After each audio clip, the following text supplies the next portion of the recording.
Pemirsa, tim gugus tugas percepatan penanganan GTPP COVID-19 mengagendakan rapid test massal untuk ratusan pedagang pasar umum Gianyar yang kini berjualan di tempat relokasi Kelurahan Samplangan, Kecamatan Gianyar pada Kamis 11 Juni besok.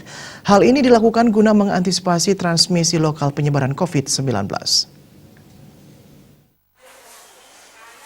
Ketua Harian GTPP Imade Wisnu Wijaya membenarkan pihaknya berencana melakukan rapid test untuk ratusan pedagang. Besok di Pasar Gianyar akan dilakukan rapid test kepada sekitar 450 orang.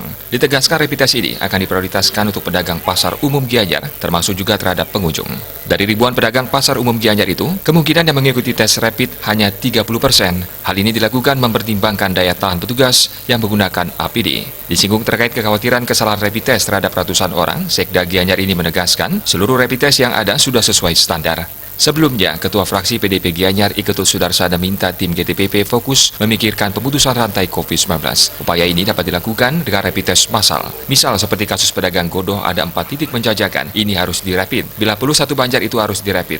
Ketua Komisi 3 DPRD Gianyar, Iputu GDP Briantara menyoroti terkait transmisi lokal COVID-19 yang terjadi di seputaran Pasar Umum Gianyar. Pihaknya meminta petugas GTPP lebih intens melakukan tracing. Politisi Dapil Kecamatan Sukawati ini juga mengusulkan agar dilakukan rapid test massal.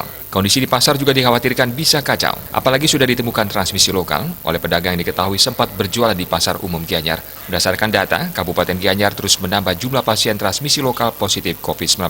Kali ini tambahan 2 pasien asal Kelurahan Samplangan. 2 warga ini diketahui melakukan kontak dengan warga setempat yang sebelumnya sudah dinyatakan positif COVID-19.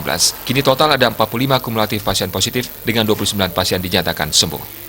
Manik Bali Pos melaporkan.